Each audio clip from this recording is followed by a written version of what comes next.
At my ex-husband's wedding, 4 little boys in tuxedos walked down the aisle and shouted, "Objection!" They were my sons, and the man at the altar was the father who had never even held them. In front of everyone he loved, I laid out the receipts of 8 years of abandonment and lies, and watched his perfect life crack like glass. If it were you, would you have walked into that church? Hey, my name is Chloe, and this is the story of how a tired, broke, single mom took on a millionaire ex, crashed his wedding with quadruplets, and walked out not just with justice, but with something even bigger: peace. It's a long story, so get comfortable, because the way everything flipped halfway through. Yeah, nobody saw that coming. Not even me. Before the fancy church, before the judge, before the word. Objection echoed off stained glass. It was just me and my boys in a cramped 2-bedroom apartment in northeast Portland, Oregon. Most days didn't start with drama. They started with the microwave clock blinking 5:30 a.m., and me standing in a tiny kitchen pouring orange juice into plastic cups with hands that smelled like hospital soap and exhaustion. "Mason, can you wake your brothers up, baby? We've got 30 minutes. I'd call out, trying to sound more alive than I felt. Mason. My oldest would appear in the doorway, 10 years old, with hair that never quite stayed flat. Eyes already tired. In a way a kid's eyes shouldn't be. "Mom, can I have cereal instead of eggs today?" He'd mumble. "Whatever's fastest," I'd say, kissing the top of his head and reaching for the cereal box, already mentally calculating how far the almost empty gallon of milk needed to stretch. Then came the twins, Logan and Tyler, 8 years old, identical, and always arguing over something ridiculous. "Mom, he took my toothbrush." I did not. He lost his again. "Boys, it is too early for yelling, sit, eat. You can fight later." I'd plead, half joking, half serious. Ethan would wander in, last 6 years old, smallest of the 4, holding his stuffed dog under his arm, climbing onto the chair with his eyes still half closed. I'd kiss his forehead, "A morning, baby. You sleep okay?" He'd just nod and start on his cereal, not quite ready to join the noise. That was my life. 4 bowls, 4 paper lunch bags, with their names written in marker. Mason, Logan, Tyler, Ethan. 4 backpacks lined up by the door. The apartment was small. 2 bedrooms, 1 bathroom, walls thin enough that I could hear the neighbor's TV carpet older than me. But it was clean, always clean. That was the one thing I could control. At 7 a.m. sharp, there'd be a knock on the door, and my mom, Rosa, would step in with her big purse and her coat, even when it wasn't cold. "Buenos dias, mija," she'd say, hugging me, looking right into my face. "You look tired. I worked a double." "I have another one today." I'd shrug. "You work too much. You need to rest." She'd argue in Spanish, keeping her voice low so the boys wouldn't hear. "I need rent money more than I need sleep." I'd whisper back, "You know what I mean." When rest feels like a luxury you can't afford. The boys loved her. Abuela. They'd shout, running to hug her, tangling her in little arms and legs. She'd laugh. Okay, let me breathe," but you could tell she lived for those hugs. I'd grab my worn purse. My keys, look around one last time. Toys on the floor. Dishes waiting for the sink. Little drawings taped all over the fridge. Messy, loud, exhausting, but full of love. Then I'd head out to my old blue sedan with the dented back door and that weird noise in the engine. I kept promising I'd get checked when I get paid this Friday. School drop-off was always the same. Mason in the front seat watching the gas gauge like a grown man. The 3 little ones in the back fighting and laughing at the same time. "Mom, can we get pizza tonight?" Tyler would ask. "Not tonight. Maybe this weekend," I'd say, trying to keep my tone light. "You always say this weekend," Logan would complain, "because this weekend I get paid." I'd remind them. Be patient with me." Okay. I'd watch them walk into school, Mason holding Ethan's hand. The twins racing each other to the door, and I'd sit there for a second, fingers clenched on the steering wheel, whispering, "Please let them be okay. Please let the car keep running. Please let me make it through one more week." Then it was off to work, Cedars-Sinai Medical Center Pediatric Ward, 3rd floor. I'd been there 12 years. Before everything went sideways, I worked regular shifts. After David left, I took anything they offered. Extra nights, weekends, holidays. If there was overtime, I grabbed it. Saying no felt like gambling with my kids' food. In the locker room, I'd change into my light blue scrubs, with Chloe embroidered on the pocket. Pull my dark hair into a ponytail, look at my face in the mirror under that harsh fluorescent light. 34 years old, and looking closer to 40. Dark circles, fine lines, that tired look single moms all over the world share without ever having met. One morning as I was tying my shoes, I heard a familiar voice behind me. "Girl, you look like a zombie that lost the fight." I turned, and there was Angela Washington, my best friend from nursing school. She'd lasted 2 years on the floor, then gone to law school. Now she was a family lawyer, with sharp suits, box braids pulled back neat, and a smile that hid how much she noticed. "I'm fine." I lied like always.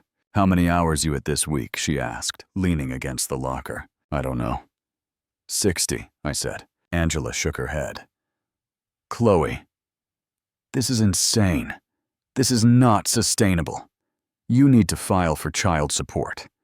David owes you 8 years of payments. We had this fight a lot. I always said the same thing. I don't want to fight with him, Angie. I just want to move forward. Moving forward doesn't mean letting him walk away from 4 kids like they're a bad investment," she said. "His family owns half the real estate in Seattle. He can afford it. He blocked my number. He won't even talk to me," I said. And my voice cracked a little more than I wanted. "That's what lawyers are for. Let me be the one he has to deal with. I'll think about it." I told her which we both knew meant not yet.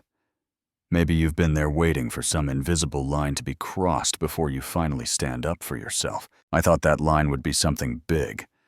But honestly, it came from something kind of small.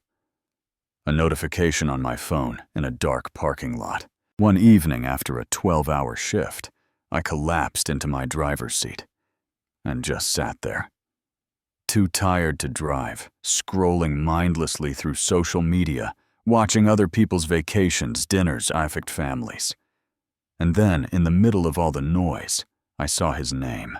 "David Thompson and Jessica Monroe invite you to celebrate their marriage at Sacred Heart Church in downtown Portland, Saturday, October 15th, 2 p.m. I froze. There was a photo attached, of course. David in a suit, hair perfect, smiling, standing next to a blonde woman in a white dress. They were on a beach, sun behind them, teeth blindingly white. Under his profile picture, his bio read, "Real estate agent, future husband, ready to start a family, ready to start a family." I swear those words burned. I read them once, twice, 3 times. This man had 4 sons he had never seen, never held, never paid a dime for. And here he was, selling himself as some Prince Charming, finally ready to be a dad. And people were eating it up. The comments were full of, "So happy for you. You'll be such a great father. Can't wait for baby pics." Then I saw his mother's comment. "Finally a daughter-in-law who will give me grandchildren. Finally." I sat there in that car in my cheap scrubs, the smell of hospital and stale coffee all over me, and something inside me went from hurt to cold. Not empty, not dead, just focused. Because here's what you need to know. We hadn't always been like this. There was a time when David was the man I thought I'd grow old with. We met in our 20s. A new nurse, him working at his family's real estate company. He was charming in that polished way. opening doors, remembering my coffee order, asking about my patients like he really cared. We got married young. We talked about kids, about a little house with a yard, about vacations we'd take one day. 2 years into our marriage, I found out I was pregnant. I remember walking into our old living room, heart pounding with a kind of happy fear, saying, "David, I need to tell you something." When I told him I was pregnant, he smiled, stood up, hugged me tight. "That's great, Chloe, that's really great," he said, and for a minute the world felt right. Then I told him the rest. "The doctor did an ultrasound," I said, trying to keep my voice steady. "It's not just one baby, it's 4. Quadruplets. 4 boys." His face changed like a storm moving in. The smile vanished, his skin went pale, and he sank back onto the couch. "4 babies," he whispered. "Yes, 4 healthy baby boys," I said. Sitting next to him, taking his hand. "I know it's a lot, but we can do this. People have big families all the time. We'll figure it out." He pulled his hand back, stood up, walked over to the window. "Do you understand what that means, Chloe? 4 college tuitions, 4 bedrooms, 4 of everything. I cannot afford that. We cannot afford that. We'll find a way," I insisted, trying not to cry. "We always do." He turned around then, and his face looked like stone. "You need to terminate the pregnancy." I felt like I'd been slapped. "What did you say?" "You need to end it," he repeated. "We can try again later, and baby, not 4. I'm not killing my babies," I said, tears spilling over now. "These are our children. They're not children yet.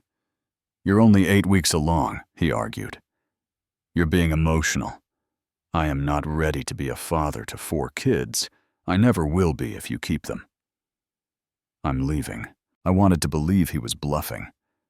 But a few days later, I came home from a shift to find his closet half empty and divorce papers sitting on the kitchen table like a goodbye note. He moved to Seattle, blocked my number, vanished. Just like that, at 8 weeks pregnant with 4 babies, I went from wife to single mother. Fast forward 8 years. And here I was, looking at his wedding announcement, reading "ready to start a family," like my boys were some bad draft he'd thrown away. Sitting in that hospital parking lot, scrolling through the comments about what a great dad he'd be. I understood something. As long as I stayed quiet, I was helping him lie. I was letting him stand in front of the world and pretend we never existed. I drove home that night on autopilot.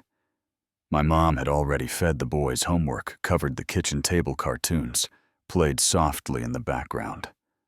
I walked in, hugged each of my sons, like I was never letting go.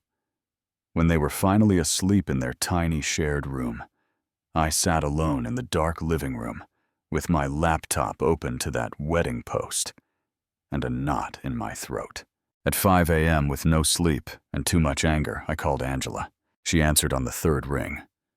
"Chloe, what's wrong? Are the boys okay?" "The boys are fine," I said. "David is getting married. In 3 weeks. Sacred Heart Church downtown." There was a long pause. "How do you feel about that?" she asked. "I feel angry," I said, my voice breaking. "I feel like he's getting away with everything. He left me pregnant with 4 babies, never paid a dime, told people I was infertile, and now he gets to be the hero starting a new family. I'm tired of being quiet." "What do you want to do?" she asked, and I could hear the lawyer in her sit up. "I want to file for child support," I said slowly. "I want him to pay what he owes. And I want to go to his wedding. I want him to see the boys. I want everyone to see them. I want his new wife to know exactly who she's marrying." That's the moment everything shifted. Angela didn't laugh, didn't tell me I was crazy. She just said, "Okay, then we do it. Come to my office after your shift. We start today." That afternoon, I sat in her small law office, surrounded by stacks of files and casebooks.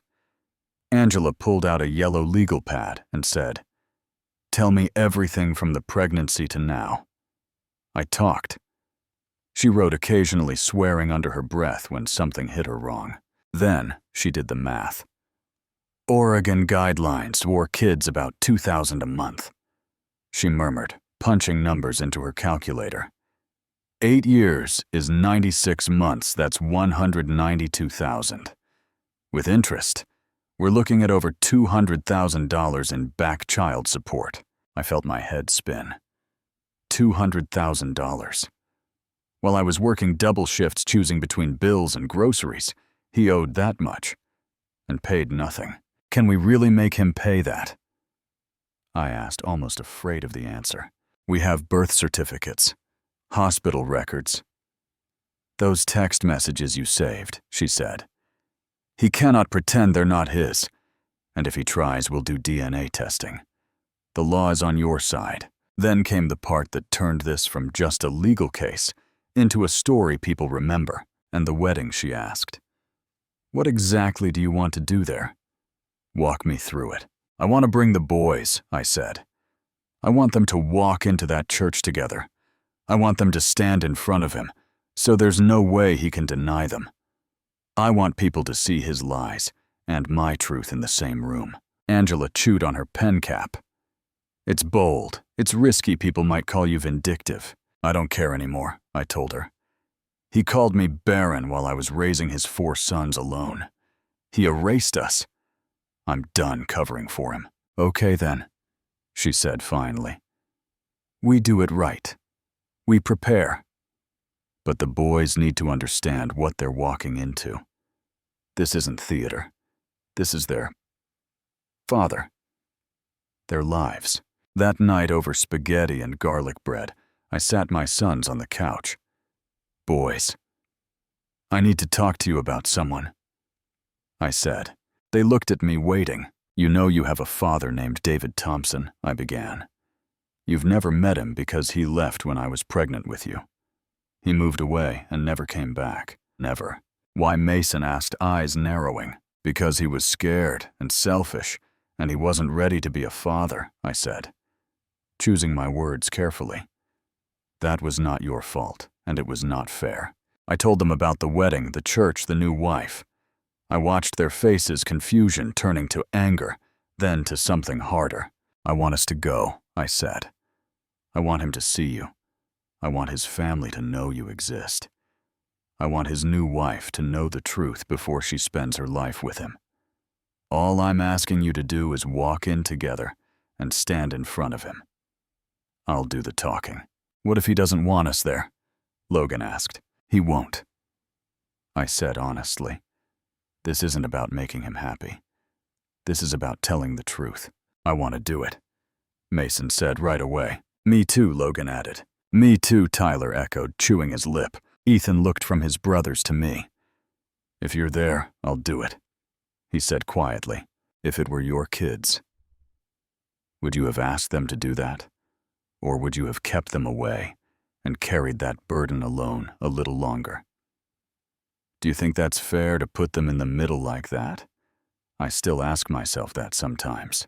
The next day, we went to a second-hand shop, and I somehow found 4 little black tuxedos, slightly mismatched, but close enough. $60 for all 4. It felt like a lot, but I handed over my card anyway. Back home, my mom hemmed sleeves and pants while the boys tried everything on. Are you sure about this, Mija? She asked, eyes on the fabric. People will say you're bitter. They will judge. They already judge, I said. They just don't know the truth. I'm not doing this for them. I'm doing it for my sons, for myself. Over the next 2 weeks, we practiced. I pulled out a small wooden box from my closet, opened it, and showed the boys their hospital bracelets, the tiny white ones with Thompson, printed in faded blue letters. These were on your wrists when you were born, I said. Your father's name is on every one. At the church, you'll each carry yours in your pocket. When you reach the altar, you'll put them down so everyone can see. We rehearsed in the living room, the couch, as the back row of the church, the coffee table as the altar. 4 boys holding hands walking slowly in a line, little shoes clicking on the old carpet. Mason practiced his line. "Dad, you said Mom couldn't have kids, but we're your sons." Every time he said it, I felt something sharp and hot in my chest. My mom watched from her chair, knitting lying forgotten in her lap. "Boys," she said one night, "tell me why you are doing this." Mason answered for them. "Because he lied and said we don't exist. But we do. People should know." She nodded, eyes shining. "Always tell the truth, even when it is hard," she said. "Especially when it is hard." 3 days before the wedding, Angela called. "The lawsuit is ready," she said. "I can have him served tomorrow at his office." "No," I said. "Serve him at the wedding. After we speak. I want him to see everything at once. You like drama too much." She sighed, but there was a smile in her voice. "Okay, we'll do it your way." And then it was here. Wedding day. My alarm went off at 6 a.m. I'd barely slept. In the bathroom mirror, I saw the same tired eyes. But there was something else now. Steel. I took a long shower, washed my hair. Did light makeup. I put on a simple black dress, not fancy, not frumpy, just clean, respectful, unshakable. I wanted to look like what I was, a woman who had raised 4 boys alone and was done being quiet. My mom arrived, made pancakes, helped the boys into their tuxedos, fixed their collars, combed their hair.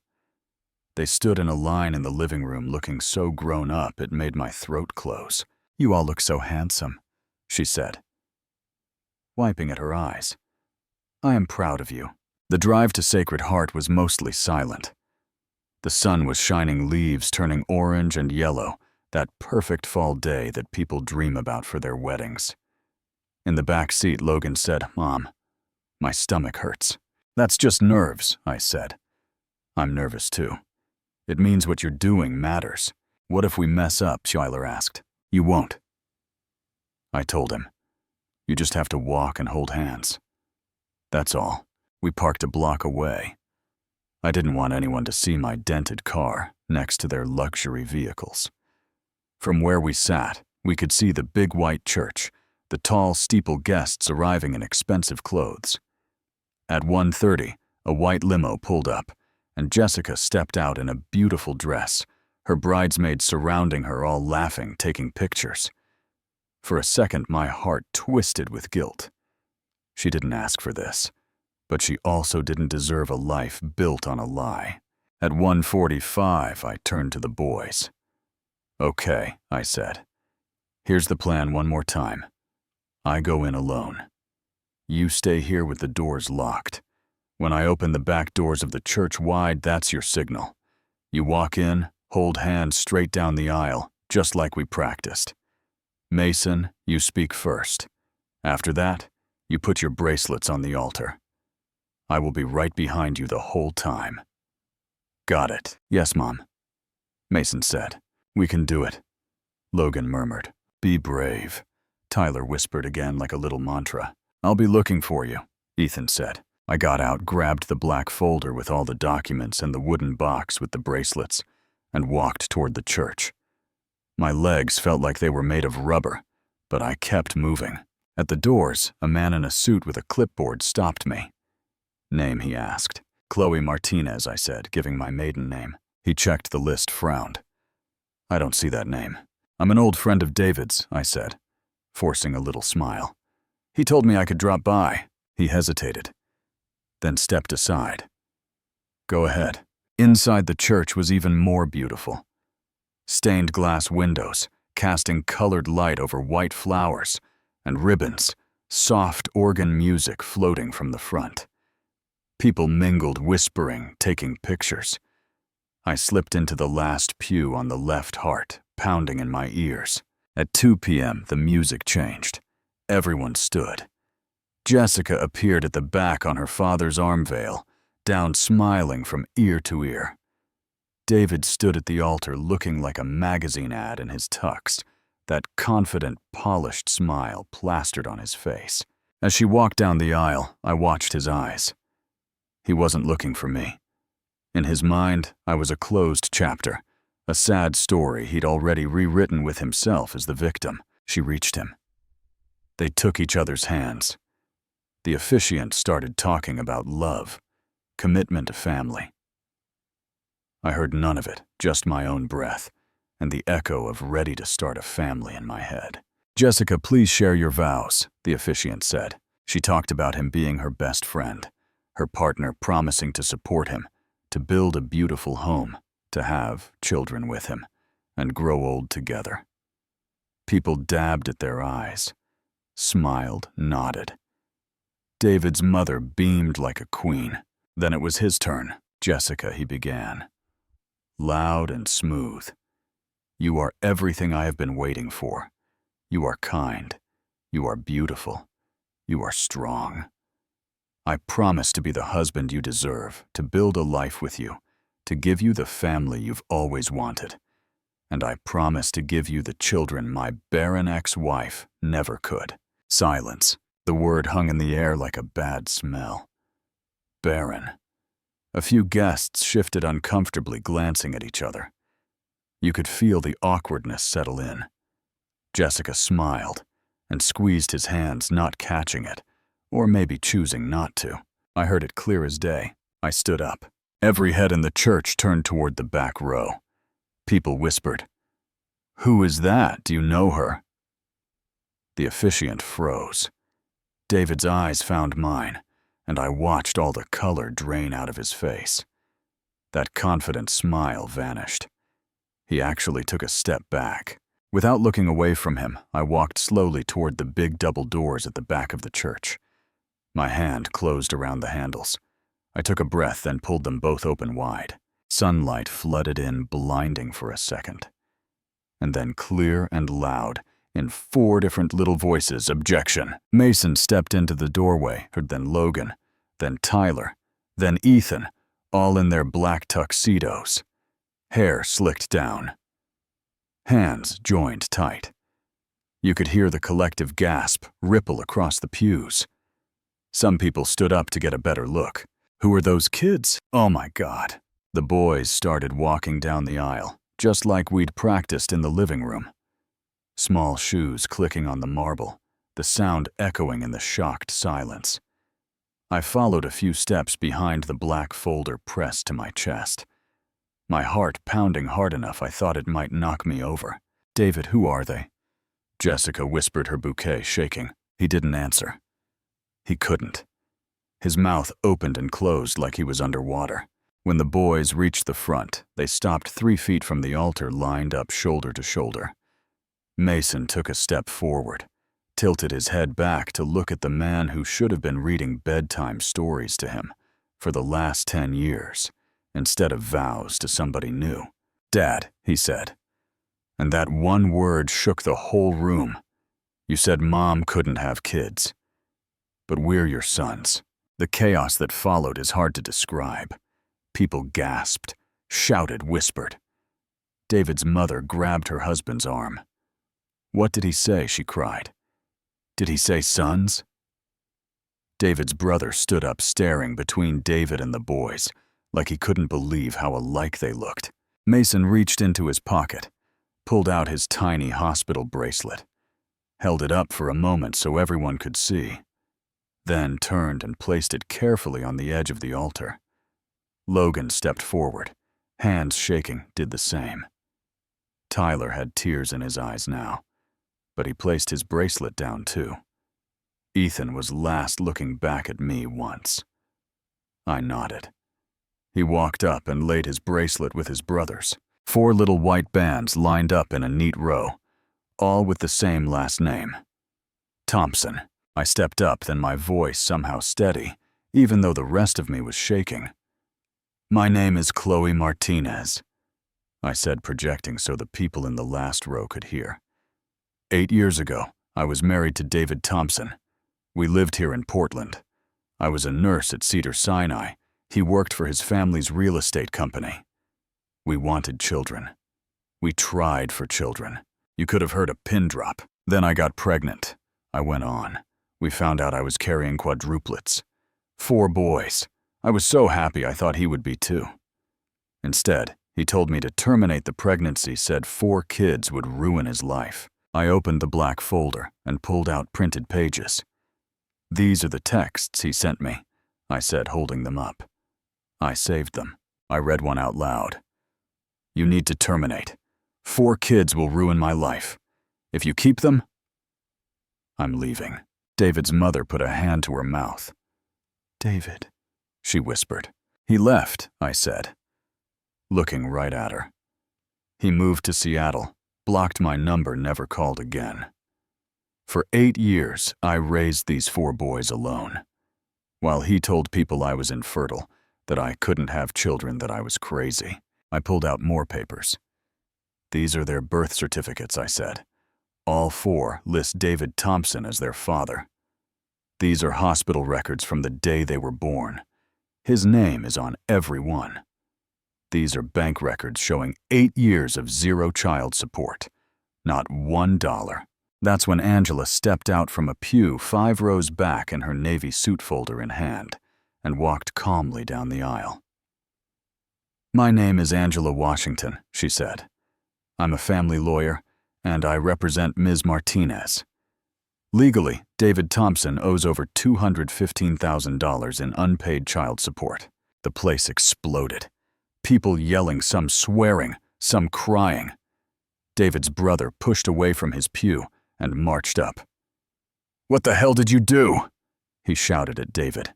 Jessica looked from the boys to the bracelets to me to David, back and forth, her face going from confusion to horror to rage.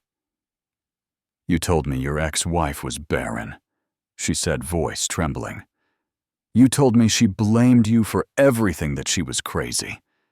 You said you never had kids, that you were ready for a family now." "Jessica, I can explain," he stammered. "Explain what?" she snapped. "That you have 4 sons you never told me about. That you abandoned them.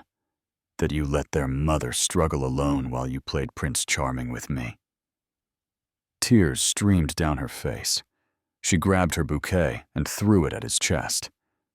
"This wedding is over," she said. "We are done." Yeah, that happened. While everyone was reeling, Angela took an envelope from her folder, stepped right up to David, and handed it to him. "You're being served," she said.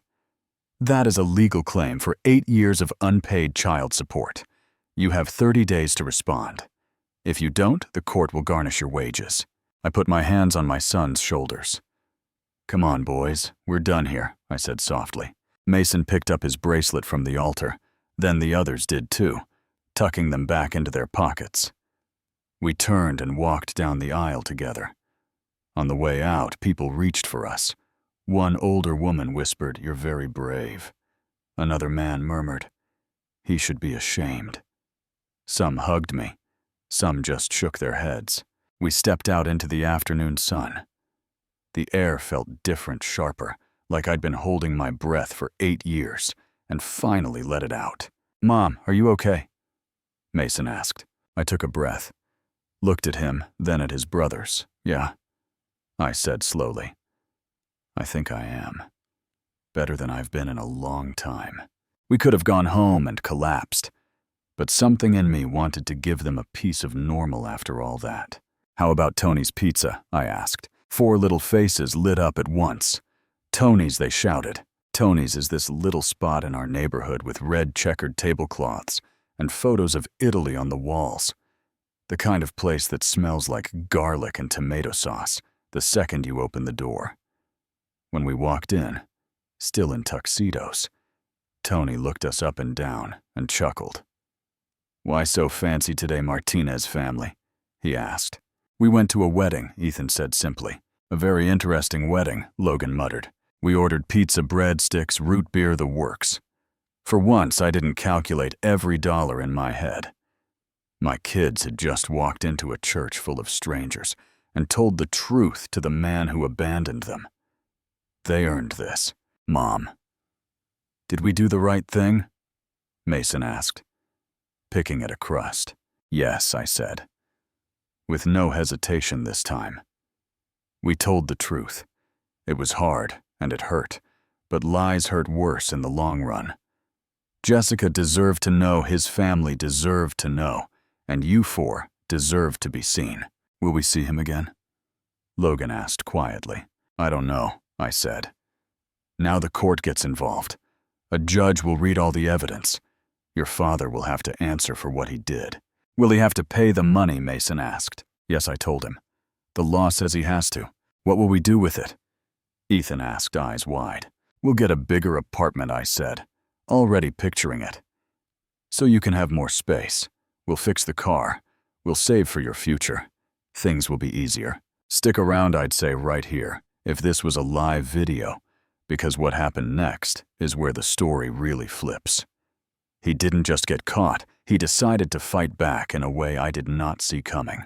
That night, after I'd finally tucked the boys into bed, after my mom had gone home, after the adrenaline wore off, and the apartment was dark and quiet, my phone buzzed. Unknown number. We need to talk. David. Part of me wanted to block him and be done with it. Instead, I typed back, talk to my lawyer. 10 seconds later, my phone lit up with his name. I watched it ring, counted to 5, then answered. Hello. What you did today was insane, he said, his voice already raised. Do you have any idea what you've done? You ruined my wedding. You humiliated me. My family is furious. Jessica left you, destroyed my life. I ruined your life, I repeated calmly. Which part did I ruin? The part where you lied about me being infertile, or the part where you pretended our sons didn't exist? You had no right to show up, he snapped. You should have filed your little lawsuit and left it in court. You didn't have to blow up my entire world. You blew up my world 8 years ago, I reminded him. You told me to abort our children. You left. You blocked my number. You never sent $1. Then you stood in a church and called me Barren. I didn't blow up your life, David. I just held a mirror up. He went quiet for a second. When he spoke again, his voice was different. The papers say I owe over $200,000, he said. I don't have that. That's not my problem, I said. That's what you owe. That's what 8 years of 4 kids looks like on paper. We can negotiate, he said quickly. I can pay something, but not that. No, I said. We're done negotiating my worth. The law decides now. There was another long pause. Then he said something I did not expect. Can I meet them? He asked. The boys. Can I see them? I actually laughed, sharp and humorless. You had 8 years to do that, and you chose nothing, I said. Why now? Because they're my sons, he said. Because I saw them and... I don't know. Chloe, something changed. Did something change, I asked? Or are you just scared of what people think now? I just want a chance, he said. Please. I need to think about it, I told him. I need to talk to them. And to my lawyer. Don't call me again. If I decide to let you see them, I'll reach out. I hung up, heart racing. The next day, I sat Mason down at the kitchen table, just him and me. Your father called last night, I said. He wants to meet you. All of you. Mason's jaw clenched. He wants to meet us now. Yes, I said. He said seeing you at the wedding changed him. I don't want to see him. Mason said, eyes flashing. Why, I asked. I want to hear it from you. Because he had 8 years to be a dad, and he didn't even text. He said, voice shaking. He only cares now because he's embarrassed. He told you to get rid of us, Mom. He wanted us gone. Why would I want to meet someone who wanted me gone? I reached across the table and held his hands. You're right, I said. He did say those things. And you don't have to see him. Not now, not ever, if you don't want to. That choice belongs to you. What about the twins and Ethan? He asked. What if they want to see him? I'll talk to them too, I said. But I think you're all still young. Maybe when you're older, you'll make your own choices. For now, my job is to protect you, even when it's complicated. That evening, I texted David. The boys are not ready to meet you. Maybe someday, but not now. You're keeping them from me, he replied almost instantly. No, I wrote back. They don't want to see you. They need time. This isn't fair, he shot back. They're my sons too. You gave up that right when you left, I replied. Then came the twist. Fine, he texted. If that's how you want to play it, I'll take you to court. I'll fight for custody. You can't keep my sons from me. I showed the texts to Angela. She read them, snorted. He's bluffing, she said. No judge is going to give him custody. But he might try for visitation to lower his child support. This isn't about love. This is about money. 2 weeks later, a thick envelope came in the mail. He wasn't bluffing. He had filed a motion for supervised visitation and a custody evaluation. The hearing was in 3 weeks. I'm not going to lie. I was scared. Court is a whole different kind of battlefield. It's one thing to walk into a church knowing the truth is on your side. It's another to walk into a courtroom knowing a stranger in a black robe gets to decide what happens to your kids. Angela and I prepared like our lives depended on it. In a way, they did. We pulled together every record, every bill, every school form. With my name and no mention of him. My mom agreed to testify. 2 nurses I worked with agreed to testify about the shifts I took, the overtime, how often I said no to time with my kids because I had to pay rent. The morning of the hearing, I put on a navy blue dress and flats. My mom watched the boys. They wanted to come, especially Mason, but I told them no. If the judge needs to hear from you, she'll talk to you another way, I said. You don't need to sit in that room and hear your father's lawyer try to make me look bad.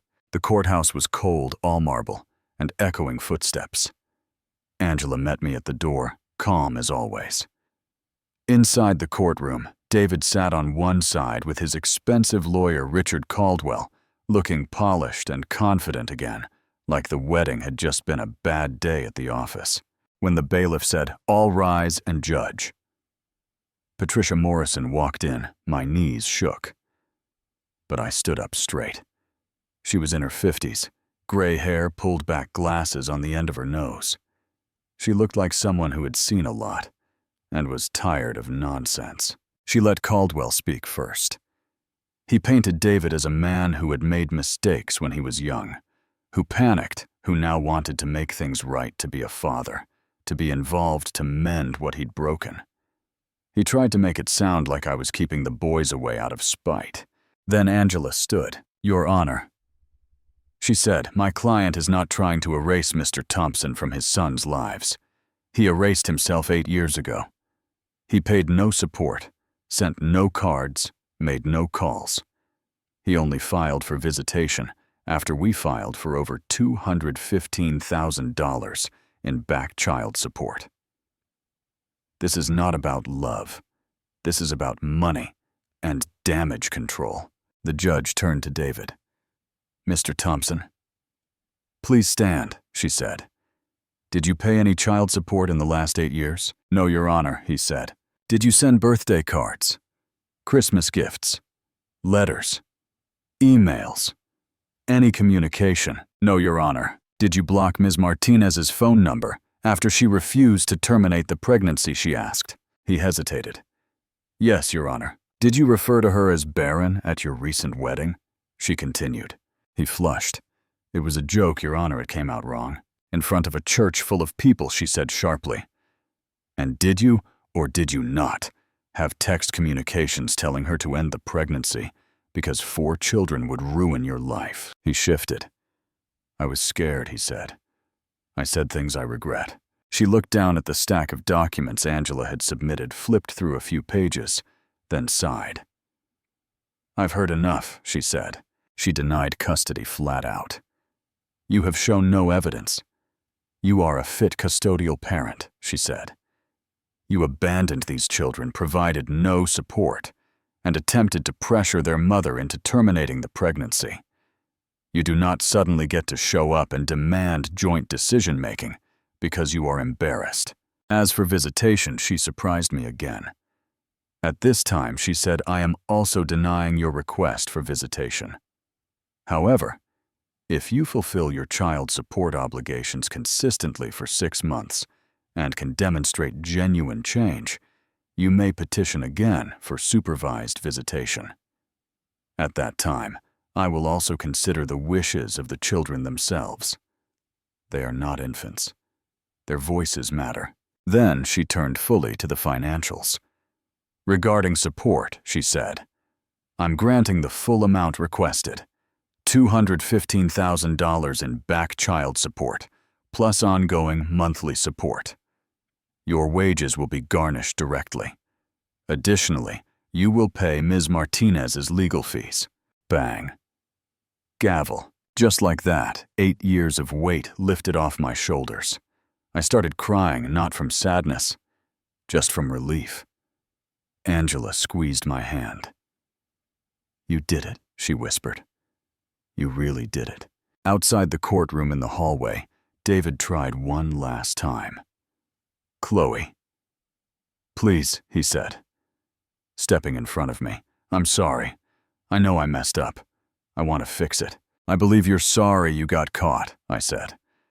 I don't know if you're sorry for what you did to them. Can I at least meet them one day, he asked. Please. The judge gave you a path, I said. Pay what you owe for 6 months, show up consistently, and if the boys decide they want to see you, we'll deal with it then. But right now, they don't. Mason told me himself he doesn't want a father who wanted him gone. That's your consequence, not mine. I walked away from him and out into the bright Portland afternoon. And for the first time in 8 years, I felt light. 2 weeks later, I checked my bank account and saw a deposit from the Oregon Child Support Division, $2,500. Money that should have been there long ago, now finally arriving like rain in a drought. I cut back my hours at the hospital, got a promotion into pediatric nursing administration, started looking at bigger apartments. A couple months later, we moved into a 3-bedroom place still in our neighborhood, but with more space, more light, more breathing room. The boys decorated their rooms. We hung their drawings on fresh walls. We ate dinner at a table that didn't bump into the couch. Life didn't become perfect, but it became manageable. I had time to help with homework, to sit in the stands at soccer games, to take Ethan to art class on Saturdays. I wasn't crying over shut-off notices anymore. I wasn't scared every time the phone rang. And David, he paid. Every month the money came out of his paycheck before he even saw it. He never filed for visitation again. He never called, never asked to speak to the boys, never sent a card. Angela told me that happens a lot. Some men fight hard until they realize it requires effort, then disappear again. Do I regret walking into that church? Do I regret putting my boys in the middle of it? People ask me that. Here's my honest answer. I regret that they ever had to know what it feels like to be rejected by their own father. I regret that the world is built in a way where mothers like me have to go to war, just to get what should have been given freely. I regret that Jessica got hurt in the crossfire because she didn't sign up for this. But I don't regret telling the truth. I don't regret showing my sons that their lives are worth showing up for, worth fighting for, worth the yelling. Objection over in a room where everyone expects you to sit down and stay quiet. If you were in my shoes, would you have crashed that wedding? Or would you have stayed home and let him marry her under false pretenses? Do you think the judge was too harsh? Or do you think she went easy on him by even leaving the door open for future visitation? This story isn't just about me and David and 4 little boys in tuxedos. It's about how easy it is for some people to walk away and how hard it is for others to pick up the pieces. It's about child support that doesn't get paid until the law forces it. It's about single mothers working themselves sick while the world calls them bitter for demanding what their kids are owed. It's about the gap between the image people curate online and the truth that lives in hospital texts and overdue bills. So now I want to hear from you. If it were you, what would you have done when you saw that wedding post ready to start a family, knowing he'd already abandoned one? Would you have walked into that church with your kids? Do you think I went too far or not far enough? And if you've ever had to fight for your kids for support, for even basic acknowledgement, tell your story in the comments. Don't just click away and forget this talk to me. Do you side with protecting peace in private or exposing the truth in public? Would you have let him see the kids after the wedding or close that door completely? If this story hit you anywhere in your chest, if it made you angry or relieved or sad or hopeful, hit that like button so more people see it. Subscribe. If you want more real stories like this, and most importantly, drop your thoughts, your disagreements, your experiences down below. I'll be reading, and somewhere in Portland, 4 boys who once walked down a church aisle shouting, "Objection," are growing up knowing that their voices and their truth actually matter.